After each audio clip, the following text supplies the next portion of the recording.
Halo, assalamualaikum warahmatullahi wabarakatuh. Jumpa lagi di Pak Udin Channel. Di video pembelajaran ini sangat istimewa karena mendapat pesan dari Bapak Camat.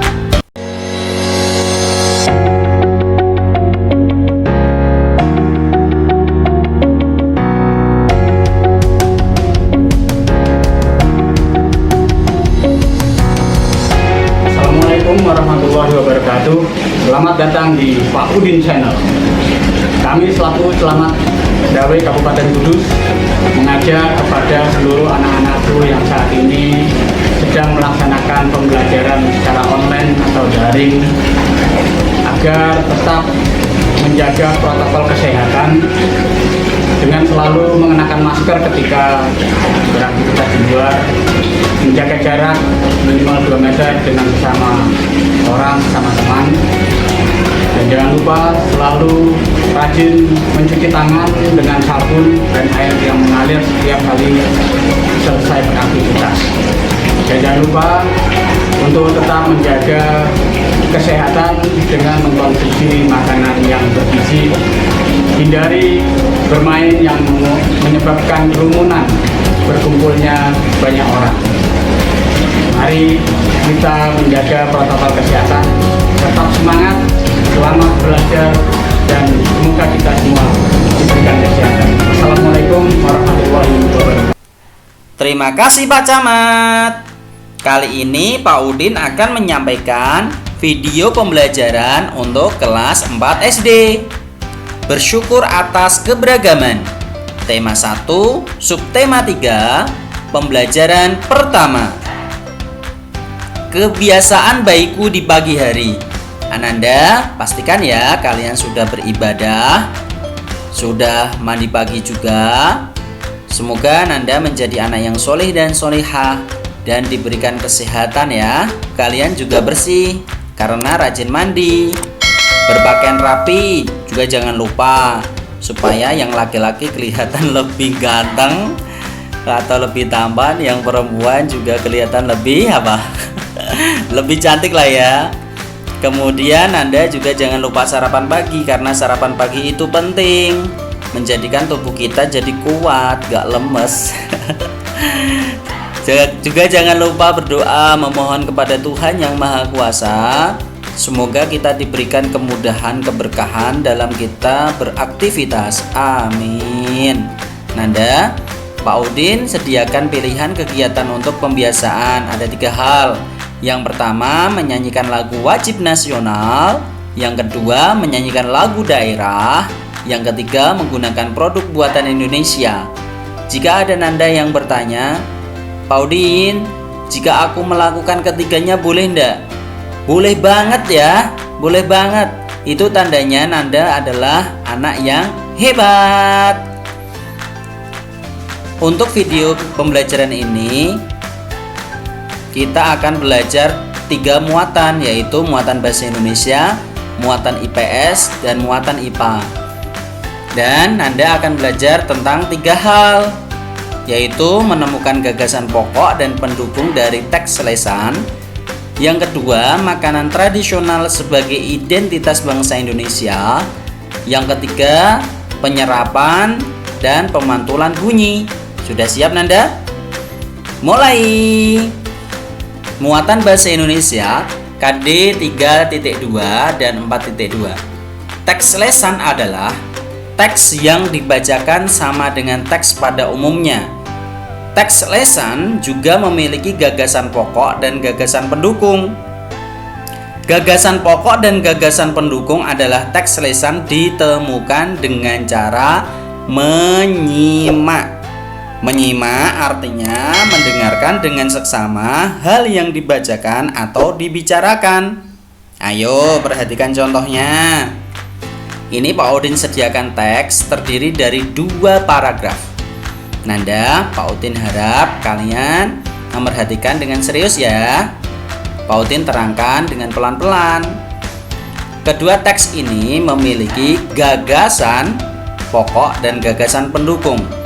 Untuk kalimat utama adalah salah satu bentuk keragaman di Indonesia yang mampu menarik wisatawan adalah makanan, terutama makanan tradisional. Kemudian kalimat penjelasnya adalah wisatawan yang datang ke Indonesia akan dimanjakan dengan beragam jenis, rasa hingga bentuk penyajian. Ada berbagai jenis makanan tradisional, mulai dari makanan utama seperti papeda hingga kudapan seperti gedhog. Nanda, untuk kalimat utama, salah satu bentuk keragaman di Indonesia yang mampu menarik wisatawan adalah makanan, terutama makanan tradisional. Ini adalah kalimat utamanya ya. Sekarang kita akan mencari untuk gagasan pokok atau gagasan utamanya adalah makanan tradisional Indonesia mampu menarik wisatawan. Anda tidak usah bingung dengan kalimat utama, membedakan kalimat utama dan gagasan pokok ya Nanda. Kenapa? Kalimat utama itu merupakan kalimat yang menjabarkan gagasan pokok. Itu Nanda. Pak Udin ulangi sekali lagi. Kalimat utama merupakan kalimat yang menjabarkan gagasan pokok atau gagasan utama. Jadi gagasan pokoknya adalah makanan tradisional Indonesia mampu menarik wisatawan. Sekarang kita beralih ke paragraf yang kedua tadi ya Nanda. Ini merupakan kalimat penjelas. Ya, kalimat penjelas. Sedangkan gagasan pendukungnya ada 3. Nanda juga tidak perlu bingung. Gagasan pendukung itu apa? Apa bedanya gagasan pendukung dan kalimat penjelas? Ini loh Nanda, kita terangkan bahwa di dalam kalimat penjelas ini, perhatikan, di dalam kalimat penjelas ini terdapat gagasan pendukung. Di dalam sini terdapat gagasan pendukung yang fungsinya untuk apa? Fungsinya mendukung gagasan pokok atau gagasan utama. Cukup jelas kan? Ya, Pak Udin ulangi kembali. Untuk di dalam kalimat penjelas ini, terdapat gagasan pendukung yang fungsinya mendukung gagasan pokok atau gagasan utama ini. Clear ya? Jelas ya Nanda ya? Bagus, kita lanjutkan. Kita ke muatan IPS KD 3.2 dan 4.2. Makanan tradisional sebagai identitas bangsa Indonesia. Indonesia kaya akan keragaman budaya. Salah satu keragaman itu adalah makanan tradisional. Contohnya nasi timbel dari Cirebon dan keripik balado dari Padang. Berikut contoh makanan tradisional di Indonesia. Kita akan belajar tentang makanan. Wow. Nasi timbel asal daerah Jawa Barat. Wow, kelihatannya enak sekali ya. Keterangannya, nasi dibungkus dengan daun pisang. Kemudian beras yang digunakan adalah beras bagoto, yaitu beras merah campuran. Kemudian nasi timbel terdiri dari nasi, ikan goreng, tempe, sambal, terasi, dan lalapan. Itu adalah nasi timbel. Kemudian nasi jinggo asal daerah dari Bali. Ya, Nanda, ada yang dari Bali? Ya, sungguh beruntung yang dari Bali pernah merasakan nasi jinggo yang enak ini.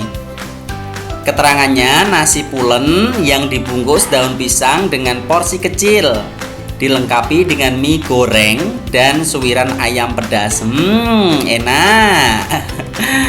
Kemudian papeda, ya enak sekali ini, asal dari daerah Papua. Keterangan 1. Papeda berasal dari bubur sagu Yang kedua, papeda memiliki rasa tawar. Disajikan dengan ikan tongkol atau mubara kuah kuning. Wow, lezat.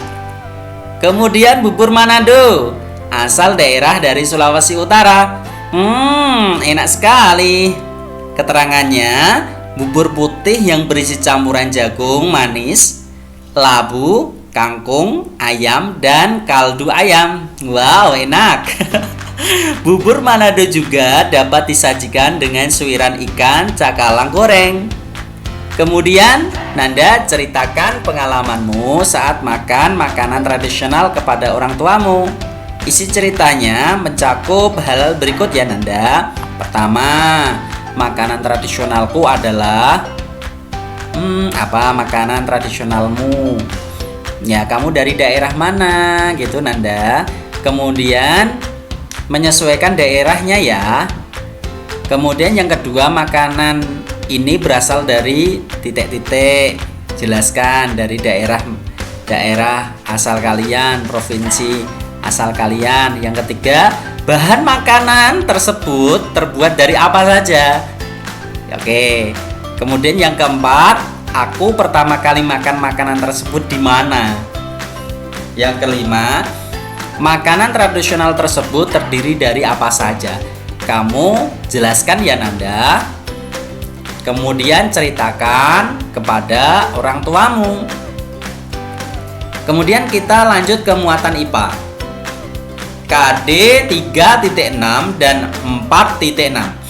Pemantulan dan penyerapan bunyi. Bunyi dapat dipantulkan jika mengenai benda keras. Contoh benda-benda yang dapat memantulkan bunyi adalah kaca, dinding, dan logam. Selain dapat dipantulkan, bunyi juga dapat diserap. Bunyi dapat diserap jika mengenai benda lunak. Contoh benda-benda yang dapat menyerap bunyi adalah karpet, karet, busa, dan kertas. Ini contohnya. Dinding yang terbuat dari susunan batu bata dan semen dapat memantulkan bunyi. Kemudian karpet. Karpet yang melapisi lantai dan dinding ruang pertemuan dapat menyerap bunyi. Jelas ya Nanda ya. Kemudian Pak Udin sediakan beberapa kata ya, kelompok benda berikut yang dapat memantulkan dan menyerap bunyi. Kita pisahkan yang memantulkan bunyi dan yang menyerap bunyi. Kita kelompokkan. Memantulkan bunyi adalah dan yang menyerap bunyi adalah sendok aluminium, dinding triplek. Kemudian memantulkan bunyi batu besar, menyerap bunyi kain wol. Memantulkan bunyi cermin, menyerap bunyi kardus. Memantulkan bunyi dinding beton, menyerap bunyi busa kasur. Memantulkan bunyi batang besi, menyerap bunyi karpet. Dan yang terakhir, memantulkan bunyi adalah piring kaca, menyerap bunyi adalah gabus. Jelas ya Nanda ya. Hari ini Ananda telah belajar tentang 3 hal kan tadi, yaitu muatan bahasa Indonesia, muatan IPS, dan muatan IPA. Semoga pembelajaran kali ini Nanda dapat memahami. Jangan lupa selalu dukung Pak Udin Channel dengan cara klik like, bubuhkan komentar kalian, dan klik subscribe. Jangan lupa nyalakan tombol loncengnya supaya Nanda tidak ketinggalan video-video selanjutnya. Semoga video dari Pak Udin ini dapat bermanfaat untuk masyarakat luas. Amin. Terima kasih. Wassalamualaikum warahmatullahi wabarakatuh. Jaya.